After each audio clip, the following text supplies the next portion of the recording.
अस्सलाम वालेकुम नाज़रीन, महरान टीवी न्यूज़ में वक़्त बलिकार माया फराशा सबका पहिरियों हिकु नज़र हेडलाइन ते। अमेरिका ईरान ऐं ओमान आबनाई हुरम्स खोलण ते आरज़ी मुआहिदे जे वेझो पहुची विया। अमेरिका तरफ़ां आबनाई हुरम्स ते आरज़ी मुआहिदे बाबति अॼु ऐलान जो इम्कान। उत्तर वारे रस्ते ते ईरान ऐं ॾखण वारे रस्ते ते ओमान जो कंट्रोल हूंदो। अमरीकी मीडिया जे ज़रियनि दावा करे छॾी। अमरीकी मीडिया जे ज़रियनि मुताबिक़ अमेरिका तरफ़ां अॼु आबनाई हुरम्स ते आरज़ी मुआहिदे जे हवाले सां ऐलान जो इम्कान आहे। मुआहिदे जो मक़सदु अमेरिका ऐं ईरान विच में जंगबंदीअ खे बहाल करणु ऐं एटमी मुआहिदे ते ॿीहर ॻाल्हियूं शुरू करणु आहे। पाकिस्तान ऐं अमेरिका विच में वापारी ऐं इक़्तिसादी ताउन ते ॻाल्हियुनि में अॻ भराई। नाणे वारे वफ़ाक़ी वज़ीर मोहम्मद औरंगज़ेब जी अमरीकी वापारी नुमाइंदनि सां वर्चुअल मुलाक़ात। ॿ तरफ़नि वापारी फ्रेमवर्क खे जल्द हतमी शक्ल ॾियण ते इतफ़ाक़। नाणे वारे वफ़ाक़ी वज़ीर मोहम्मद औरंगज़ेब चयो आहे त मज़बूत वापारी भाईवारी पाकिस्तान जे बरआमदात में इज़ाफ़े जो ज़रियो बणिजंदी। अमरीकी नुमाइंदनि पाकिस्तान जे लेबर ऐं रेगुलेटरी सुधारनि खे साराहियो आहे। भारतीय ज़ुल्मनि ख़िलाफ़ अॼु योम इस्तेहसाल कश्मीर जो ॾियारो मल्हायो पियो वञे। पाकिस्तान जे मुख़्तलिफ़ शहरनि में कश्मीरी भाइरनि मथां भारतीय ज़ुल्मनि ख़िलाफ़ रैलियूं। इस्लामाबाद में परॾेही वज़ारत खां डी चौक ताईं रैली। मुज़फ़राबाद जे आज़ादी चौक ते भारतीय ज़ुल्मनि ख़िलाफ़ मुज़ाहिरो कयो वियो। वफ़ाक़ी वज़ीरनि जी बि शिरकत। कुल जमाती हुरियत कॉन्फ्रेंस तरफ़ां अॼु कारो ॾींहुं मल्हाइण जी अपील। भारत जी मोदी हुकूमत 5 अगस्त 2019 ते कब्ज़े हेठि आयल कश्मीर जी ख़ुसूसियत हैसियत ख़त्म कई हुई। सदर आसिफ अली ज़रदारी ऐं वज़ीर आज़म शहबाज शरीफ़ पारां हक़ ख़ुददारियत लाइ जदोजहद कंदड़ कश्मीरियुनि खे ख़राज तहसीन पेश। सदर आसिफ अली ज़रदारी चयो आहे त ॾखण एशिया में पायदार अमन कश्मीर मसइले जे हल सां जुड़ियल आहे। भारतीय क़दम तकरार जे क़ानूनी हैसियत तब्दील नथा करे सघनि। वज़ीर आज़म शहबाज शरीफ़ जो चवणु आहे त भारतीय क़दमनि रियासती जबर में इज़ाफ़ो ऐं बुनियादी आज़ादीअ खे महदूद कयो आहे। फील्ड मार्शल आसिम मुनीर समेत आला अस्करी क़यादत पारां बि योम इस्तेहसाल कश्मीर जे ॾींहं ते कश्मीरी अवाम सां यकजहतीअ जो इज़हार।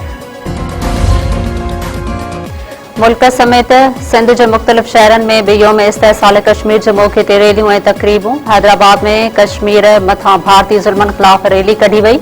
मीरपुर ख़ास में ज़िले इंतज़ामिया पारां कमिश्नर ऑफिस में क़ौमी झंडो फरकायो वियो। तक़रीब में divisional commissioner, DIG police, deputy commissioner, mayor ऐं ॿियनि जी शिरकत। बदीन में बि कश्मीरी भाइरनि सां इज़हार यकजहतीअ लाइ जिमखाना में तक़रीब मुनक़िद।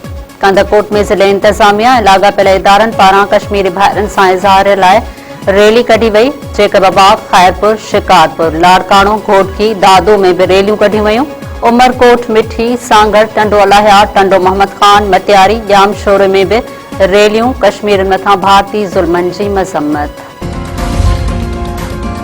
FBR बिजली जी फी यूनिट ते ₹5 सेल्स टैक्स लॻाए छॾियो। ऑर्डर जारी।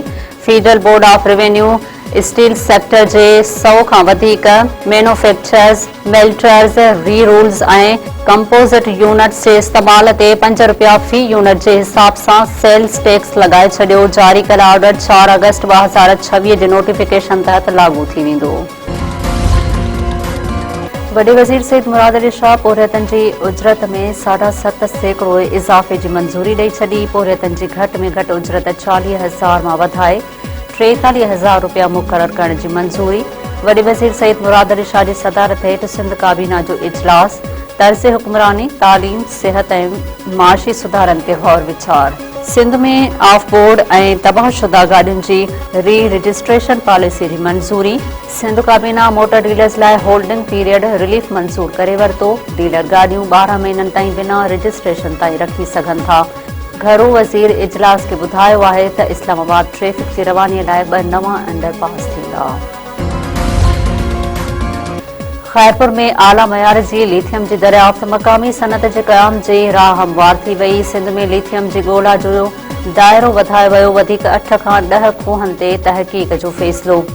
OGDCL ऐं Pakistan institute of nuclear science and technology which में मुआहिदे ते सहियूं। मुआहिदे जो मक़सदु सिंध जे ज़िले ख़ैरपुर में हिकु खूह मां आला मयार जी लिथियम जी दरियाफ़्त बादि जियोथर्मल नमकियाती पाणीअ मां वापारी पैमाने ते लिथियम कढण जी टेक्नोलॉजी तयारु करणी आहे।